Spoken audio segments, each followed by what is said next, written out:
I'm 47 years old, and for the last 22 years I've walked to the sea caves on the same night every year to fulfill a bargain my family made in 1823. My name is Colin Mathers, and 3 months ago my doctor told me I have maybe 5 years left, which means I'll perform this ritual perhaps 5 more times before there's no one left to do it. The pact required one family to serve as keepers. Every other family in the village either forgot, moved away, or deliberately stopped. Mine didn't. My grandfather taught my father, who taught me, and the terms have never changed. Specific offerings delivered to a specific place on a specific night. Words spoken in an exact order, and a period of waiting in the dark for something that sometimes answers.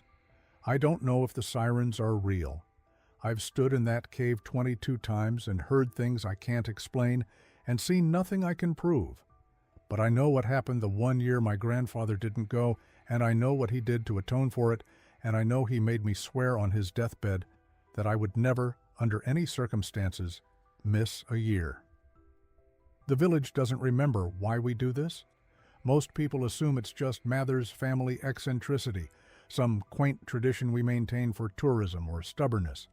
They don't know it started the year boats stopped coming home empty. They don't know what was negotiated or what we've been paying for 2 centuries of safe passage. I'm telling this now because the chain is about to break. My daughter wants nothing to do with it. My son moved to Edinburgh and hasn't been home in 4 years. When I die, the pact dies with me, and I don't know what happens then. Maybe nothing.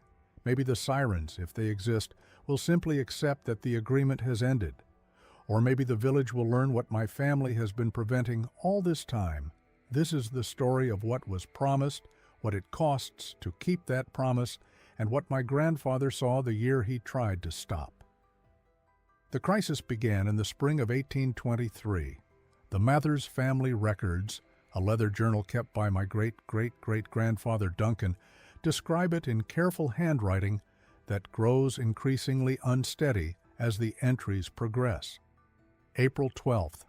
The boat Cormorant left at dawn with 6 men and was found 2 days later drifting 3 miles offshore. Nets deployed, no crew aboard. No signs of struggle, no blood. The catch was still in the hold. May 3rd, the Mary Catherine went out and didn't return. Wreckage washed up a week later near the South Point. May 27th, the Janet and Star, both lost in calm seas on a clear day. By June, 12 men were gone from a village of perhaps 200 people. In a community where every family relied on fishing, this wasn't just tragedy, it was the beginning of economic collapse. The village had already been struggling. The years following 1815 had brought unpredictable weather across the North Atlantic, cold summers and sudden storms that made fishing treacherous. But 1823 was different. The losses weren't just frequent, they were inexplicable. Boats disappeared in good conditions. Experienced fishermen vanished. The pattern made no sense. Duncan's journal describes the meetings that followed.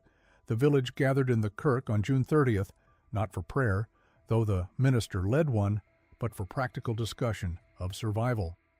Families were already hungry. Widows had no income. The boats that remained were worth nothing if no crew would board them. Several families announced they were leaving for Glasgow or Aberdeen. Others spoke of switching to farming, though the land this far north was poor and rocky. Then Margaret Holmes stood up. She was 74 years old, widow of a fisherman, mother of 2 sons, lost that season. Duncan describes her as well known for second sight and knowledge of old ways. She said she knew why the boats were being taken. The sea was angry, specifically the waters around the caves north of the village, where boats had been fishing heavily for the past 3 years. She said her grandmother had told her stories of those caves, of singing heard on foggy nights, of figures seen in the water that weren't seals. She said there were rules about those waters that the village had forgotten, and breaking those rules had consequences. The minister objected. Several men argued. But Margaret asked a simple question. Did anyone have a better explanation for 6 boats and 12 men disappearing in 3 months? No one did. She said she could make contact. She said she knew the offering that would need to be made and the words that would need to be spoken. She said the old agreements could be restored, but someone would have to maintain them. It couldn't be casual or occasional. It would require a designated keeper family who would perform the ritual every year without fail. The sea, she said, didn't negotiate with crowds. It negotiated with witnesses, and those witnesses became responsible. Duncan Mathers volunteered his family. His journal doesn't explain why. Perhaps he believed Margaret. Perhaps he was desperate enough to try anything. Perhaps he wanted to be the one remembered for saving the village if it worked. The entry for July 2nd simply states, "Agreed, our house will hold the obligation. Margaret says the first offering must be made at the new moon. God forgive us if we're wrong. God help us if we're right." The next boat went out July 8th.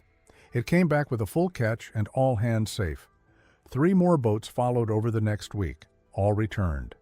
By August, the fleet was fishing again, cautiously at first, then with growing confidence. The disappearances stopped completely. The village, which had been preparing for collapse, stabilized. Families stayed. Boats that had been for sale were put back in service. And every year since 1823, on the night of the new moon closest to the summer solstice, a member of the Mathers family has walked to those caves and performed the ritual Margaret Holm taught Duncan that July. Margaret Holm took Duncan Mathers to the caves on July 11, 1823, 3 days before the new moon. She wanted him to see the place in daylight first, to learn the path and understand the timing. The caves are accessible only at low tide. Miss the window, and you're trapped inside for 6 hours. Get the timing wrong, and you'll drown. Duncan's journal describes the location in detail that matches what I know from my own visits. A narrow inlet about 2 miles north of the village, where the cliffs fold inward, and a series of rock formations create a natural barrier. At high tide, the entrance is completely submerged. At low tide, a gap appears, roughly 4 feet tall, leading into a larger chamber inside. The cave extends back about 30 meters. The walls are dark basalt, slick with seawater and algae. The air smells like brine and stone and something else Duncan described as cold and old. Margaret told him this was where the sirens could be reached. Not called. She was specific about that. You couldn't summon them. You could only make yourself present at the right time in the right way and wait to be acknowledged. The ritual she described had specific requirements. 3 offerings brought in a cloth bag, never in anything metal. The first offering was food, bread, and salt fish, traditional provisions. The second was something of value from the village, something that represented prosperity. In 1823, Duncan brought a silver coin, significant wealth for a fishing family. The third offering was alcohol, specifically whiskey, poured directly into the tidal pool at the back of the cave. The offerings had to be placed in a particular order at 3 specific points in the cave. Margaret showed him where, natural indentations in the rock that held items, even as water moved around them. Then came the words. Duncan wrote them phonetically in his journal, and they've been passed down exactly as written. They're not English. They're not Scots Gaelic, though some of the sounds are similar. My grandfather thought they might be Old Norse, remnants from when Vikings settled this coast. I've never had them translated. The tradition is you speak them as they were given, no interpretation. The words take about 3 minutes to say. Then you wait. You sit at the mouth of the cave where you can see both the water and the entrance, and you wait for a response. Margaret told Duncan what to listen for, singing, specifically 3-part harmony that seems to come from the water itself. She said, if you hear it, the offering is accepted. If you hear nothing, you've done something wrong and you need to try again the next night. If you hear something else, anything else, you leave immediately. Duncan performed the ritual on July 14th. He doesn't describe what happened in detail. The entry for that night says only, heard the singing, 3 voices high and clear, Agreement restored, terms accepted. Our family will maintain this obligation. But a later entry, written months afterward, adds more. I saw no figures in the water, but I felt them present. The singing was not imagined. It came from the pool where I poured the whiskey and seemed to rise around me. I was not afraid while I heard it. Afterward, walking home, I was terrified by what I'd done. But the boats come home now. The men are safe. Whatever price this is, we're paying it. The terms of the pact, as Duncan understood them, the Mathers family would perform this ritual every year without fail. In exchange, the waters around the village would be safe. No more disappearances, no more empty boats. But there were conditions. The fishing fleet had to respect certain boundaries. The caves themselves and the waters immediately around them were forbidden. No boats, no nets, no disturbance. And the ritual could never be performed carelessly or as theater. It required belief, or at least respect. Margaret warned that treating it as a joke or performing it half-heartedly would be worse than not performing it at all. Why wasn't it written down as a formal agreement? Margaret said, "The sea doesn't read." Spoken word, repeated exactly, generation to generation. That was the form the obligation took. Writing it would change it from living practice to dead document. The power, she said, was in the continuity of human action, not in preserved text. Duncan asked what would happen if his family stopped. Margaret said she didn't know, but she suspected it would be worse than what happened before the pact. You don't break agreements with the sea. You don't start something like this and then walk away. So he didn't, and neither did his son or his son after that, through 7 generations down to my grandfather, my father, and now me. I'm 47 years old, and I've kept the pact for 19 years. Before me, my mother kept it for 31. Before her, my grandfather for 42. Before him, his father for 28. I have the dates written down, every keeper since 1823, their names, the years they served, the year they passed the duty forward. The earliest entries are in handwriting I can barely read. The most recent is my own. The first keeper was Nathaniel Caro. He was one of the men who went to the caves. He was 23 when the pact was made, 67 when he died. His son Thomas took it at 19 and kept it until he was 51. After Thomas came Margaret, the first woman, because Thomas's sons had both drowned and someone had to continue. She kept it for 34 years. I know these numbers because they matter. This is a chain that cannot break. The early keepers believed absolutely. They had watched boats return empty. They had pulled bodies from the water. They had stood in the church while the pastor read name after name. When they went to the cave each year, they went with the memory of what had been lost and the knowledge of what had been given back. The ritual wasn't a burden to them. It was the most important thing they would ever do. Nathaniel kept a journal. I have it in a lockbox with the other family documents. Most of it is ordinary: weather, fish catches, prices, births, and deaths. But every year on the same date, there's an entry that says only, "The covenant was honored, the sea was kind." 44 times, 44 years. Thomas wrote less, but his entries are similar. Made the journey, terms kept, year after year. Margaret's handwriting is smaller, more careful. She wrote, "Brought what was required, spoke the words my father taught me, returned at dawn." She never missed once. By Margaret's time, other families had already begun to stop. The pact had been a collective effort in the beginning, 7 families, each with assigned roles. But after 2 decades of calm seas and full boats, some people began to believe the crisis had simply passed on its own. First one family stopped participating, then another. Margaret's entries mention this. In 1881 she wrote, "The Hollis family did not contribute this year. William says they no longer see the purpose. I pray they do not regret it." In 1889, only 3 families came to the preparation. The Grenvilles sent word they are moving to Portland. By 1900, it was only the Caros. The village was changing. Steam-powered fishing vessels arrived in the 1880s. The railroad came through in 1892, connecting the coast to inland cities.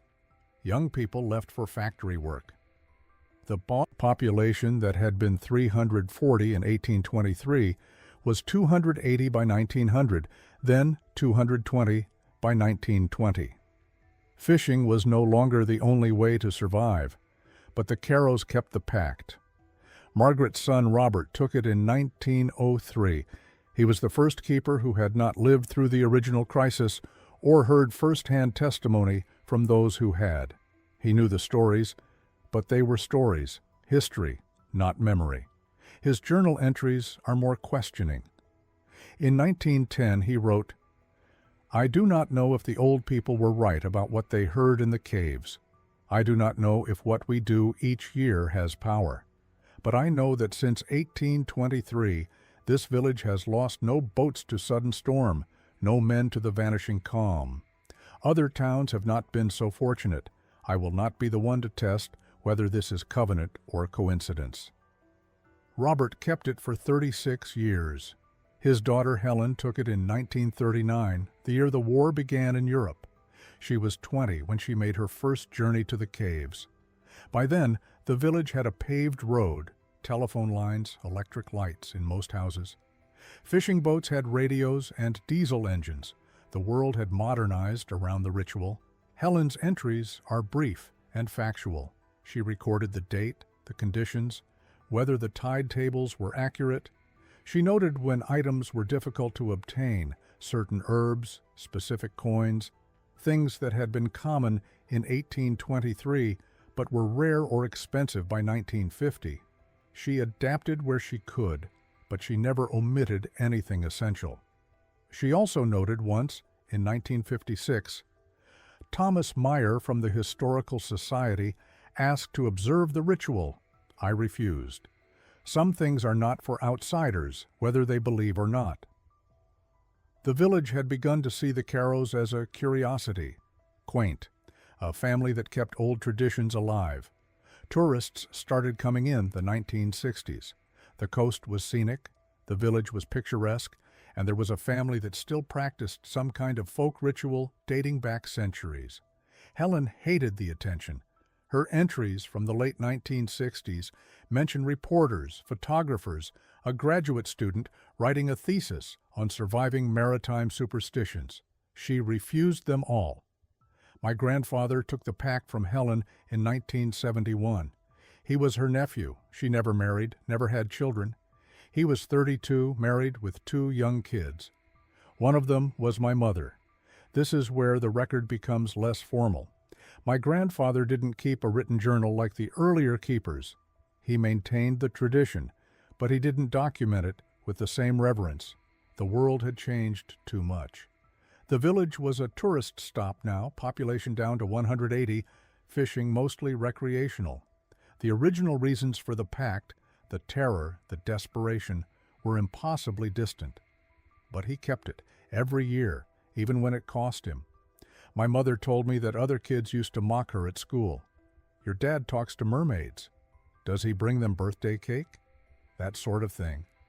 She said my grandfather would come home from the ritual exhausted, sleep for a full day, and refuse to discuss it. He never tried to convince anyone it was real. He just did it. By the time my mother took over in 1986, she was the only person under 60 who could recite the words that had to be spoken. She learned them phonetically as a child, listening to her uncle rehearse. She didn't know if they were English or something older. She just knew they couldn't be changed. She told me once that she thought about stopping. This was in the early 1990s after my father left. Money was tight. The offerings required items that weren't cheap. She considered skipping 1 year just to see. She said she got as far as the cliff path, turned around, and went home. She couldn't do it.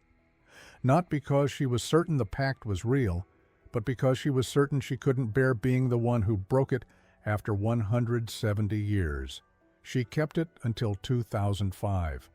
Then it was mine. My mother died in 2006. I had been keeper for less than a year. I performed the ritual alone that second time, and when I came back, I had no one to ask whether I'd done it correctly.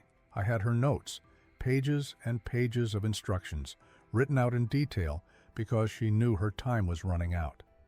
But a written description isn't the same as having someone there who's done it 70 times. I was 28. I worked at a fish processing plant 20 miles up the coast. I lived in a rental apartment above the old drugstore. The village had 140 year-round residents by then, maybe 400 in summer when the vacation houses filled up. The fishing industry was mostly gone. A few lobster boats, some charter operations for tourists. The harbor that had once held 30 working vessels held 12. No one my age believed in the Pact. Hell, no one my mother's age believed in it either. Not really.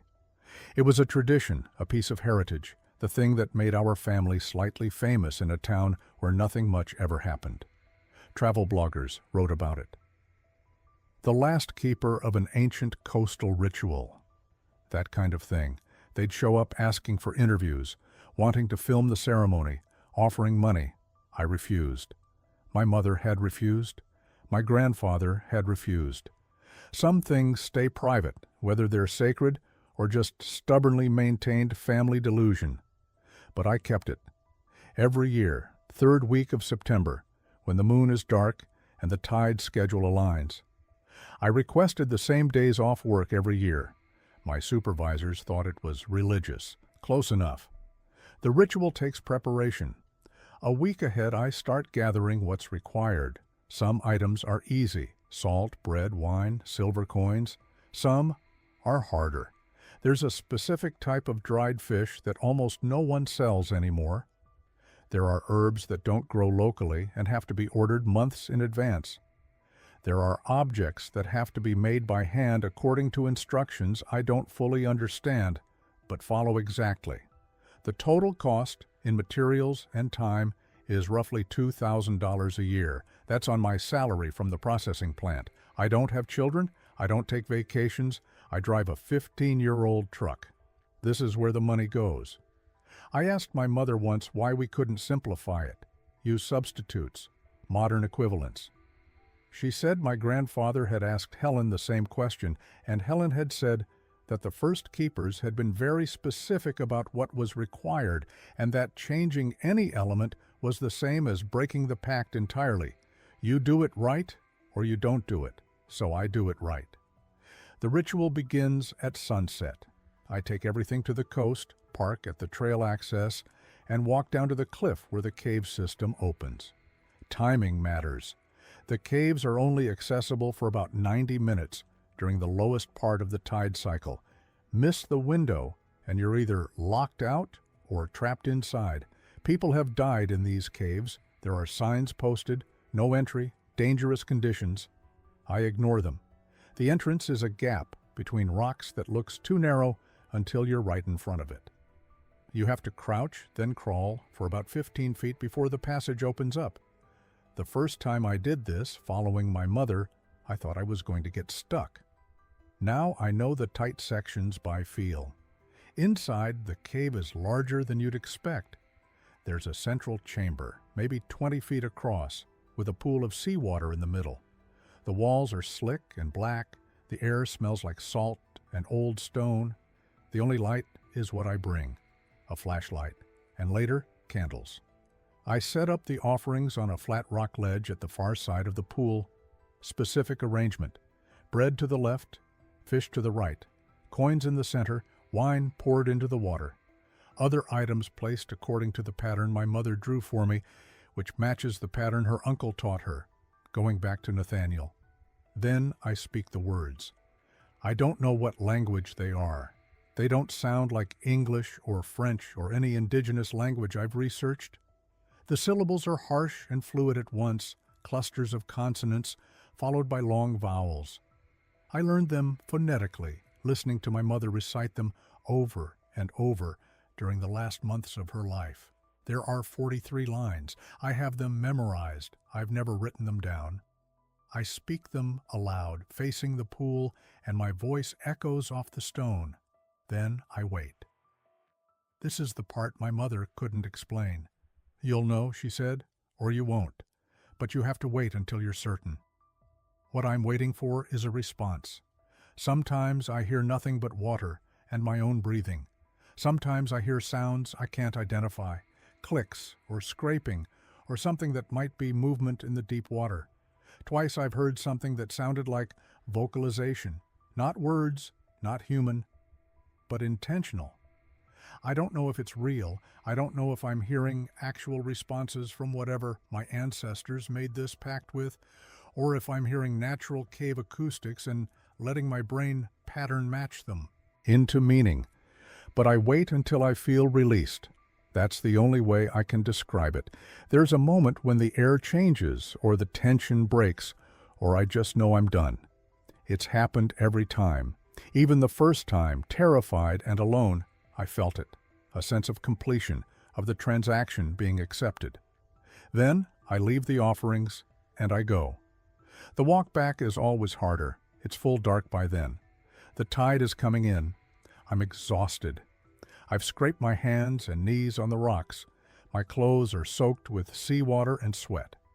I get back to my truck sometime around midnight, drive home, and sleep for 12 hours. The next morning I go back to work. No one asks where I was. Everyone knows vaguely. Family thing, I say if pressed. They nod.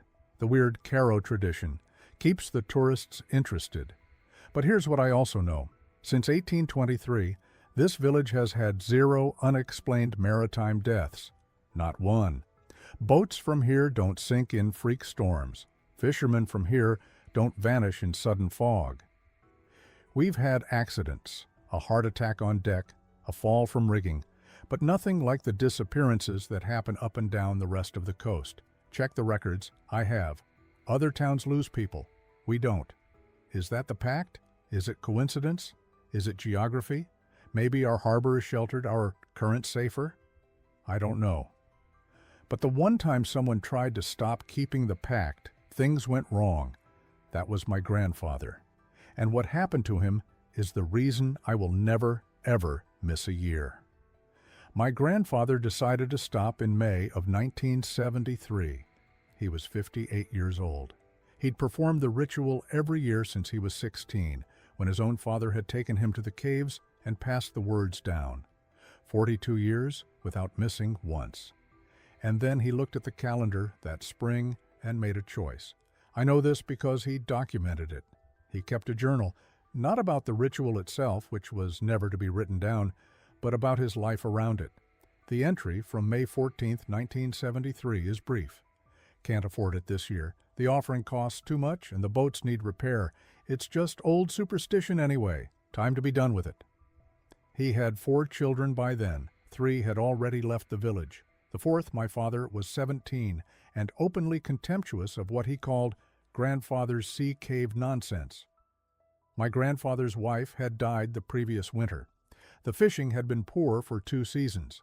He was tired and broke and alone with a tradition that no one else in the village maintained anymore, that marked him as backward, that cost money he didn't have. The ritual date that year fell on June 23rd. He let it pass. He stayed home. He went to bed at his normal hour and slept through the night. Nothing happened. June 24th was ordinary. So was the 25th. By July, he'd written in his journal again, feeling foolish for all those years of waste, should have stopped long ago. The first incident occurred on July 18th. A fishing boat from the village went out in clear weather and didn't return. The boat was found 3 days later, intact and undamaged, drifting 12 miles offshore, empty. No crew, no bodies, no signs of struggle. The radio had been off. The nets were still stowed. 4 men gone. My grandfather attended the memorial service. He told himself it was coincidence. The sea takes people. It always had. That's why the pact began, but that didn't mean the pact was real. The second incident was August 9th. Another boat, this one with 5 men aboard.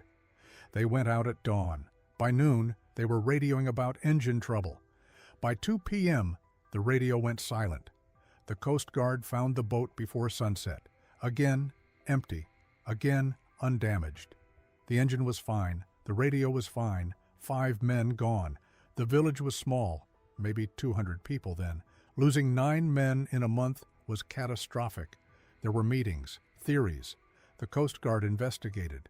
No explanation emerged that satisfied anyone. My grandfather stopped sleeping. His journal entries from August are repetitive, cycling through the same arguments with himself. The timing is coincidence. The sea is unpredictable. I'm an old man looking for patterns, but the boats are intact. The radios go silent.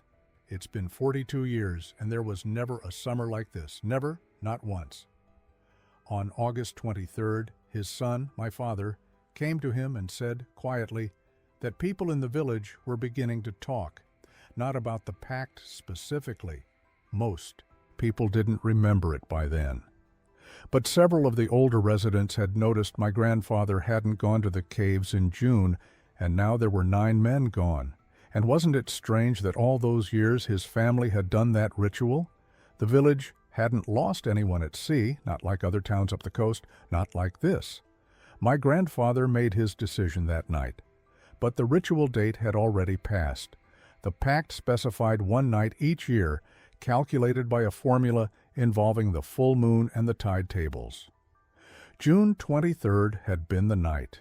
It was now late August. He'd missed it. He went to the caves anyway. He made the journey on August 24th alone, carrying everything the offering required, plus more, extra items, valuable things, an attempt at compensation. The cave system was accessible that night, though the tides weren't optimal. He went at dusk and stayed until dawn. He spoke the words. He made the offering. He stayed in the cold dark for 8 hours, listening to water drip and wind move through stone passages and his own breathing. And he heard something else. His journal entry from August 25th is the longest he ever wrote. His handwriting is barely legible. I heard them. I don't know what else to call it. Not voices exactly, not singing like the old stories say. Something between the two. It came from deeper in the caves, from places I couldn't reach. It sounded like disapproval, like anger, like mockery. I called out the apology words my father taught me for mistakes, words I'd never had to use. The sound changed. It didn't stop, but it changed. I stayed until morning light came through the cave mouth. When I climbed back up to the cliffs, I was shaking so hard I had to sit for 20 minutes before I could walk home. No more boats disappeared that summer. September came. October. The fishing was poor but not catastrophic. No one else vanished. By December, the village had begun to settle into mourning and memory. My grandfather did not settle. He spent that winter in a state my father described as haunted. He barely spoke. He flinched at unexpected sounds. He spent hours staring at the ocean. In February of 1974, he called my father into his study and told him everything, the full history, the specific ritual, the exact words. He made my father repeat them until he had them perfect. He wrote nothing down. That was still forbidden. But he made my father swear on everything sacred that he would continue the pact, that he would teach his own children, that the chain would not break again. My father was 18, and terrified by what he'd seen happen to his father, he swore. On June 11, 1974, the ritual date that year, my grandfather and my father went to the caves together. My grandfather performed it while my father watched. Everything was done correctly, precisely. My grandfather carried extra offerings again, though the pact only required specific items. When they came back at dawn, my grandfather looked, my father said, like he'd been forgiven something. My grandfather never missed another year. He performed the ritual until he was 73, and his health no longer allowed the climb down to the caves. Then my father took over. My father did it until I was old enough. He trained me the same way his father had trained him, with absolute seriousness, with the story of 1973 told as both history and warning. The journal entry from August 25, 1973, ends with a single line my grandfather underlined 3 times. Never again, not ever, not for any reason. I was 16 when my father first told me this story. I'm 41 now. I've performed the ritual for 23 years. I've been tempted to stop exactly twice. Both times I remembered my grandfather's journal, which I now keep. Both times I remembered 9 men vanished in a single summer. Both times I thought about the sounds he described hearing in the caves. I've never missed a year. The ritual can only be performed on 1 night each year. The date moves. It's not fixed to the calendar, but calculated according to the lunar cycle and the tide tables. It must be the first night after the summer solstice, when the full moon coincides with the lowest tide of the month, and that low tide must fall between sunset and midnight. Some years that means late June. Some years it's early July. Twice in my lifetime it's fallen on the solstice itself. The calculation was passed down as a formula. I check it each spring using lunar calendars and coastal tide predictions. I mark the date months in advance. I've never gotten it wrong because I cannot afford to get it wrong. The location is specific. There's a cave system in the cliffs 2 miles south of the village center. The entrance is 40 feet above the waterline at high tide. At low tide, the water recedes enough to expose a shelf of rock that leads into the caves. The shelf is only accessible for about 3 hours on either side of true low tide. Outside that window, the waves are too high and the rocks too slippery. The entrance is maybe 6 feet wide. The main chamber inside extends back about 30 feet and branches into smaller passages I've never fully explored.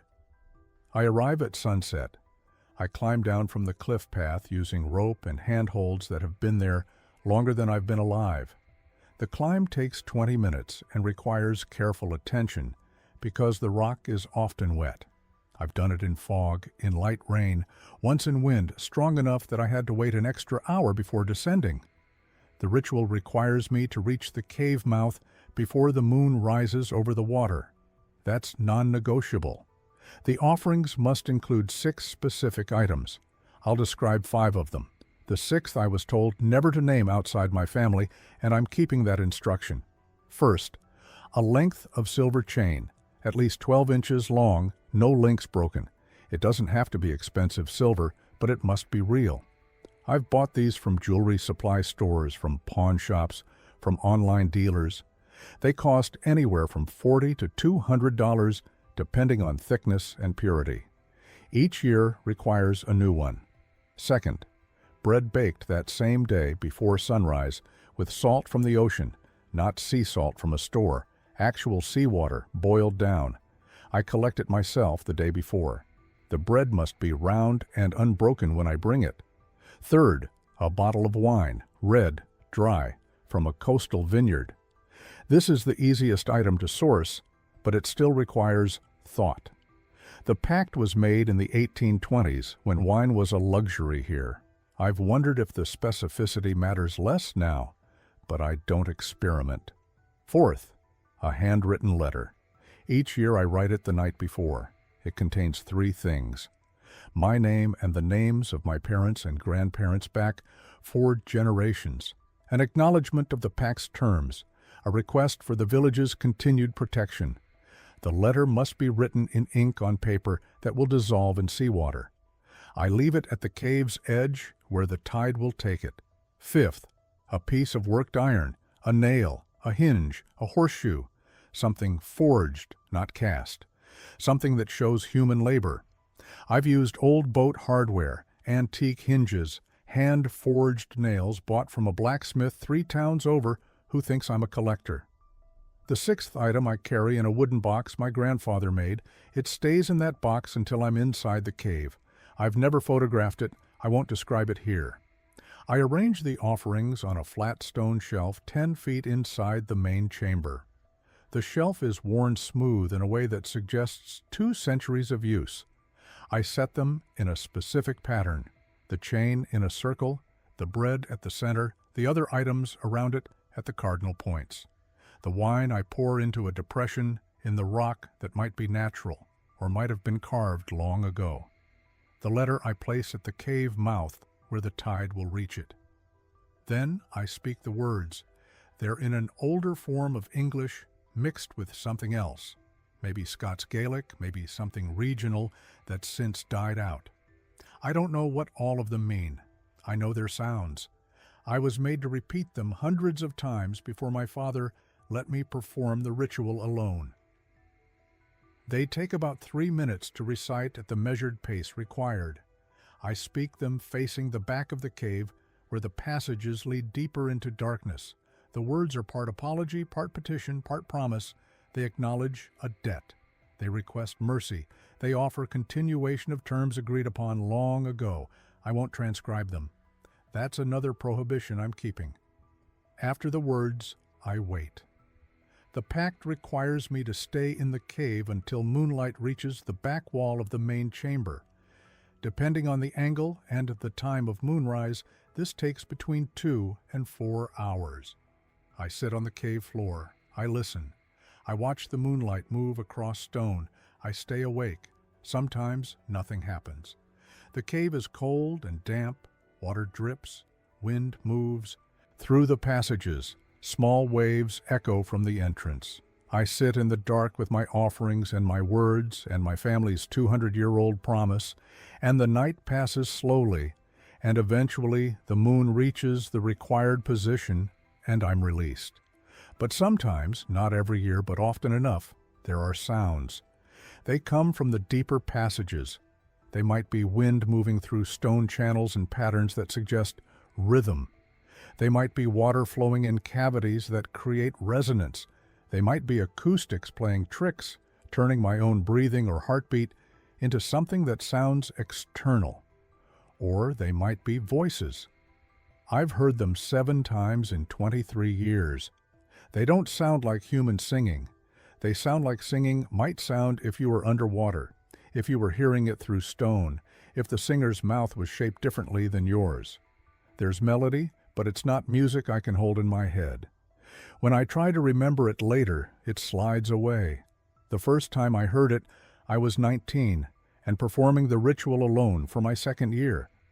The sound came from my right, from one of the smaller passages. It lasted maybe 30 seconds. I sat completely still. My heart rate spiked so hard I felt dizzy. The sound faded. I stayed until the moonlight reached its mark, and then I climbed out of the caves faster than I've ever moved before or since.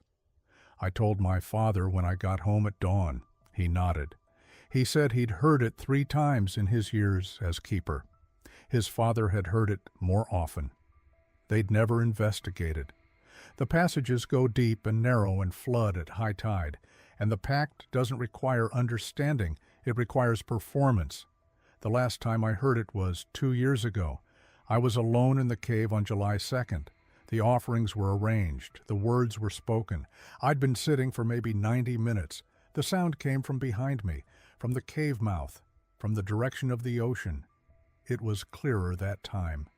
It sounded like curiosity, like attention, like something noticing I was there. I didn't turn around. I don't know why. Instinct, maybe. Or fear. Or the sense that some things shouldn't be looked at directly. The sound faded after a minute. The moon reached the back wall 40 minutes later. I gathered what remained of the offerings. The chain and iron and box are always gone, dissolved or taken or lost to the tide. I've never found them afterward. And I climbed back to the cliff path.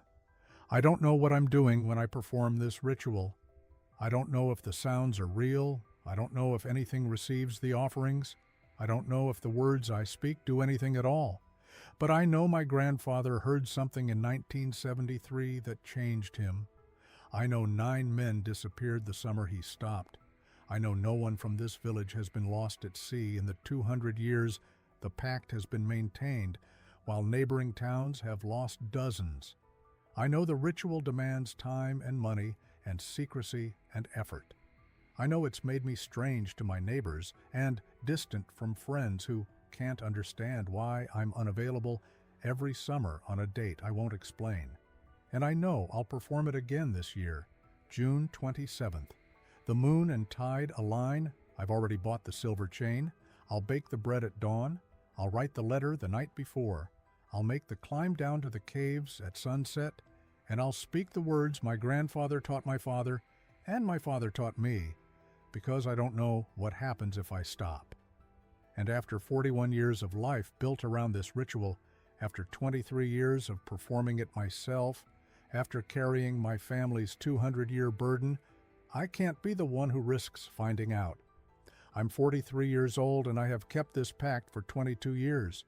My name is not important, because the role is what matters. That's what my grandfather told me. You aren't yourself when you do this. You're the keeper. You're the continuation. I work as a maritime insurance assessor. I moved back to the village in 2002 when my grandfather died and left me his house and his duty. I'd been living in Edinburgh. I had a job there, a partner, a life that didn't revolve around the calendar and the tide tables and the weight of what I carried to the caves each November. My grandfather made me promise, not just once. Every year for the last 5 years of his life, he would sit me down during my Christmas visits and walk through the ritual again. The last exact words, the exact route, the timing, the offerings, what to listen for, what it means if you hear certain sounds, what it means if you hear nothing. He died in March. By April, I had quit my job in Edinburgh. By May, I'd moved back into this house that smells like salt and old wool and my grandmother's lavender sachets that still sit in drawers, though she's been gone since 1989. By November, I stood in those caves alone for the first time as the keeper, not the inheritor. I have done it every year since, 22 times now. I will do it again in 14 days. People in the village know, some of them. The older families remember that my family does something odd every November, though most have forgotten why or what exactly. The woman who runs the post office asked me once if I was keeping up the old tradition. I said yes. She nodded and said her grandmother used to help prepare the offerings when she was young. She didn't elaborate. I didn't ask. My cousin thinks I'm wasting my life on superstition. She moved to Manchester in 1994 and comes back for Christmas every few years. She has made it clear she finds this embarrassing. She has made it equally clear she will not be taking over when I can't do it anymore. I have no children. The line ends with me unless I can convince someone, but I don't know who or how. I live alone in my grandfather's house. I date occasionally, but it never progresses far because there's always that moment when I have to explain that, no, I cannot go away that particular week in November. No, I cannot miss it. No, I cannot explain fully why. Most people don't call again after that conversation. My job allows remote work, which is necessary because I need flexibility around the ritual date. The date changes slightly each year based on the lunar calendar and the tide schedule. It must be performed at low tide, on the night of the new moon in November, at the cave entrance that is only accessible when the water drops below a certain level. Some years that's November 8th. Some years it's November 21st. I won't know this year's exact date until I calculate it in a few days. I spent October preparing. The offerings must be specific. Some are easy, shells from particular beaches, dried flowers that grow on the cliffs, salt I harvest myself from the tidal pools. Others are harder. Silver items, always at least 3, never from the same source. Wine that must be carried in an earthenware vessel I inherited and must never break. Wool that must be hand-spun.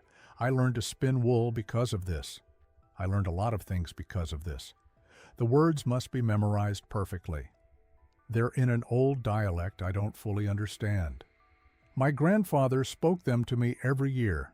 I recorded him the last 5 years, though he hated the recorder, and said the words shouldn't be captured that way. I still have the recordings. I still listen to them each October to make sure I haven't let my pronunciation drift. I experience things at the caves I cannot explain. I won't claim I see sirens, I won't claim I hear voices that are definitively not wind or water or the acoustic tricks of stone passages. But I experience things that make me understand why my grandfather never missed a year after 1976. Sometimes there's a sound like singing, low and layered, that comes from deeper in the cave system than I ever go. Sometimes the offerings I leave are moved by morning, though the tide wouldn't have reached them.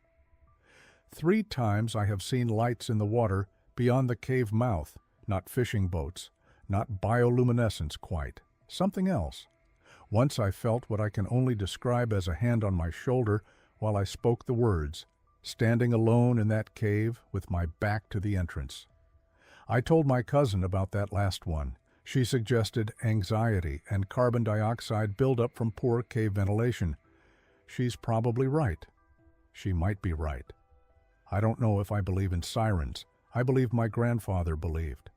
I believe he was a rational man, a boat pilot for 40 years who became terrified of what he'd invited by stopping.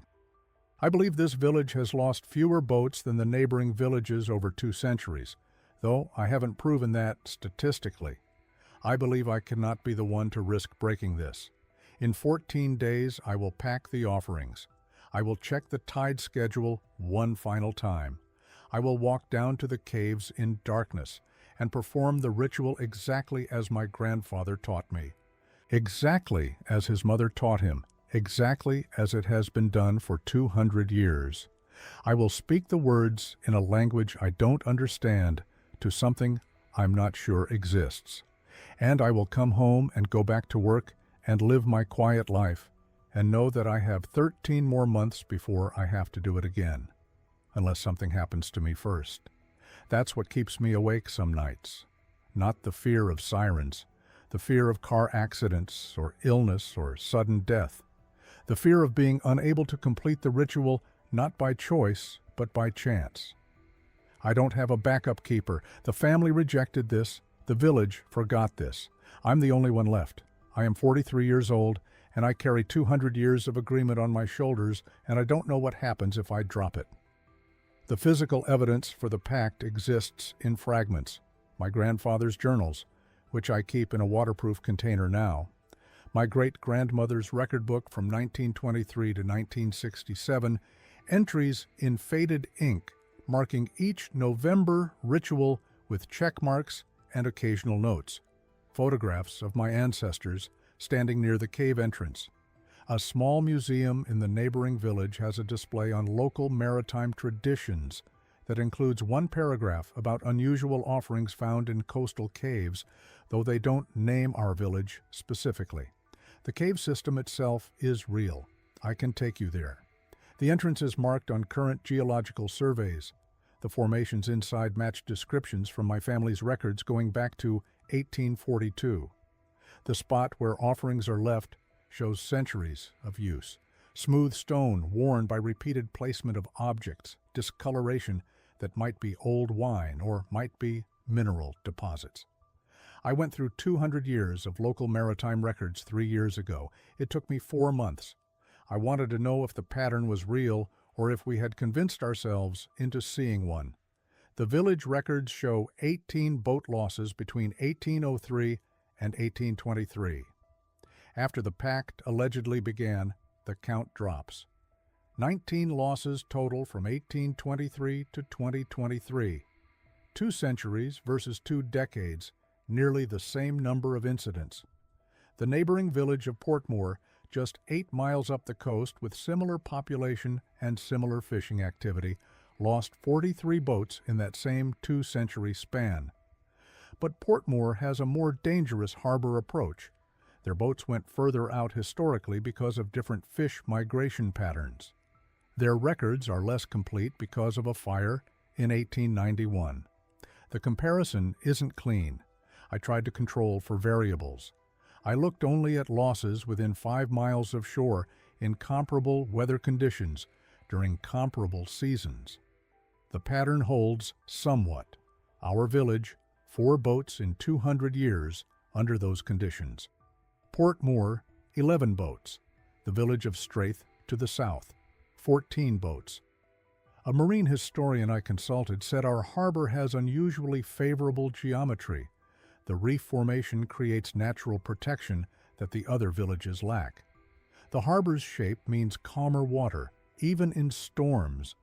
Our fishing families traditionally operated smaller boats that stayed closer to shore, a practice that might have started with the Pact's terms. Part of the agreement was limiting how far out boats could go during certain seasons. So perhaps the Pact created fishing practices that accidentally aligned with safety. Perhaps we were protected by geography and prudent customs, not by supernatural agreement, perhaps. My grandfather kept meticulous notes about what happened in 1976 when he stopped. I have read them many times. They were written in November 1976, after he resumed the ritual, and the handwriting is shaky, in a way his usual writing never was. He wrote, 3 weeks after I decided not to go to the caves, 3 weeks exactly. Thomas Keene's boat, the Mara, went out in fair weather and never came back. They found pieces of it on the rocks south of the point. They never found Thomas. Thomas was my age. His family has been here as long as mine. I knew. He wrote, I went to the caves in December instead. I brought twice the normal offerings. I spoke the words twice. I stayed until dawn. When I came home, I heard something behind me on the path. I didn't turn around. I haven't missed a year since.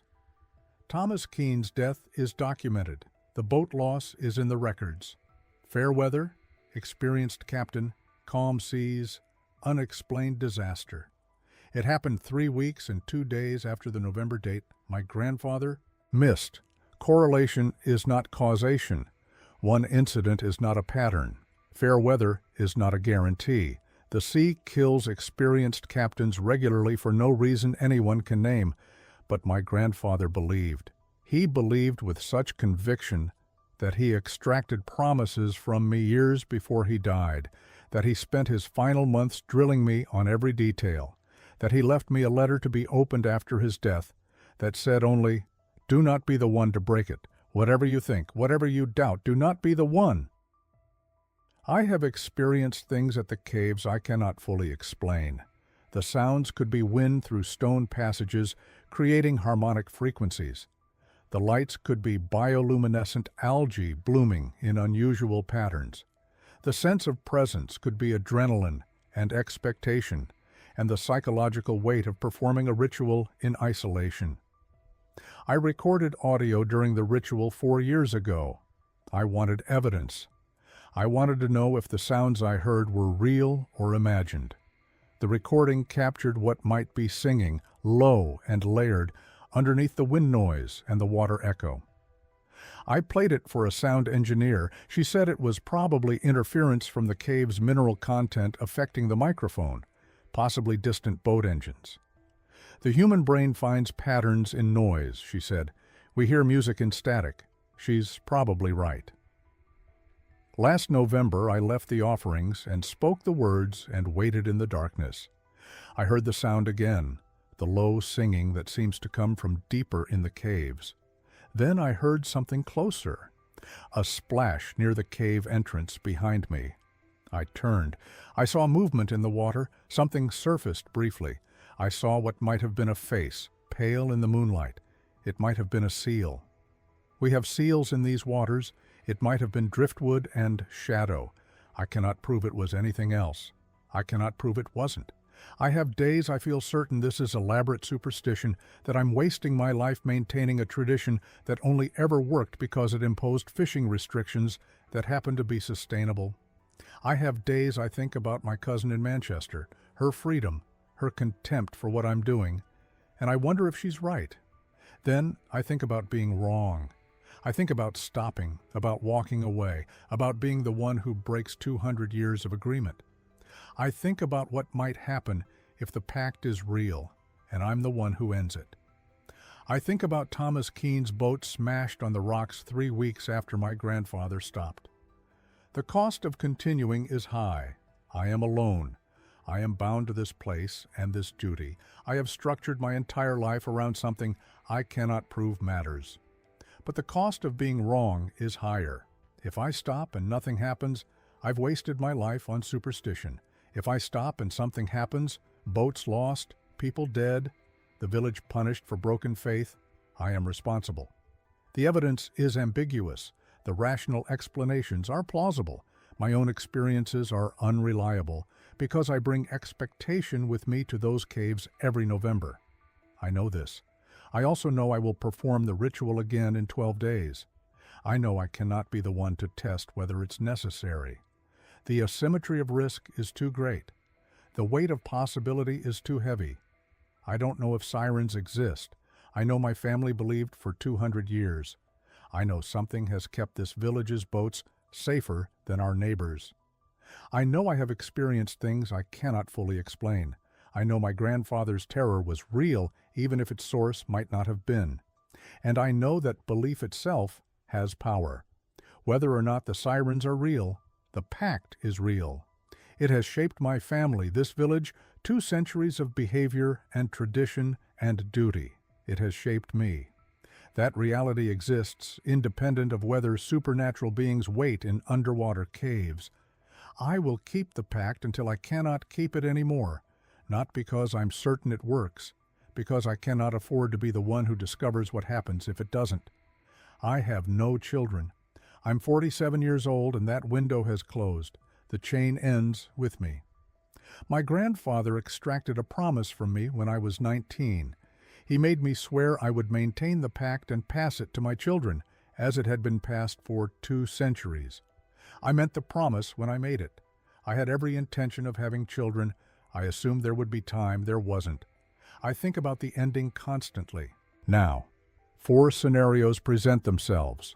First, I die suddenly and the ritual simply lapses. No one else knows the words or the sequence. The Pact ends by accident. Second, I become unable to perform it. Illness, injury, the cave becoming inaccessible. The Pact ends by circumstance.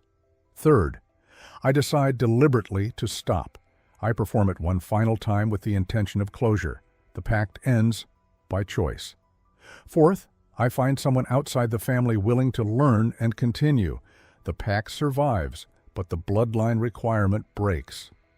I've considered the 4th option. I've rehearsed conversations in my mind, but when I imagine actually teaching someone the words, walking them through the ritual, I feel my grandfather's hand on my shoulder and hear his voice. This is ours. This is family. The sirens made their agreement with our blood, not with strangers. Maybe that's superstition. Maybe blood doesn't matter. But I can't shake the feeling that changing the fundamental terms, breaking the family line, might be worse than simply letting it end. So I'm left with the question that keeps me awake. What happens if it stops? The optimistic answer is nothing. The Pact simply fades into history like thousands of other forgotten traditions. The village continues exactly as it has. People fish, boats return, and eventually no one remembers there was ever an agreement at all. The pessimistic answer is that something returns, the empty boats, the disappearances, the thing that terrified my ancestors into making this bargain in the first place. Maybe not immediately.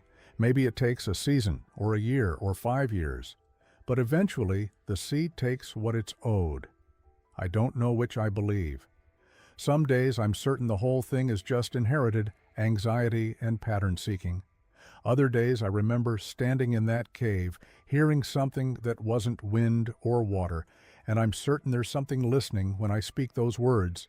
The guilt is constant now. I failed my grandfather.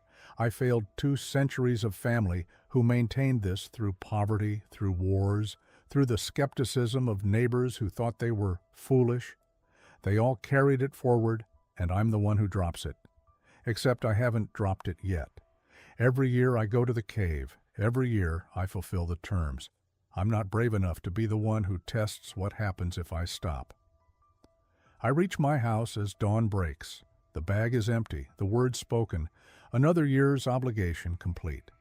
My legs shake. My throat is raw from the salt air and the recitation. I need sleep. 364 days until the next one. I don't know if the sirens exist. I don't know if my grandfather's terror in 1973 was justified or just the product of grief and coincidence. I don't know what will happen when I'm physically unable to continue this, whether in 5 years or 20. But I know with absolute certainty that I cannot be the one to find out what happens if I stop. So the cycle continues, for at least one more year,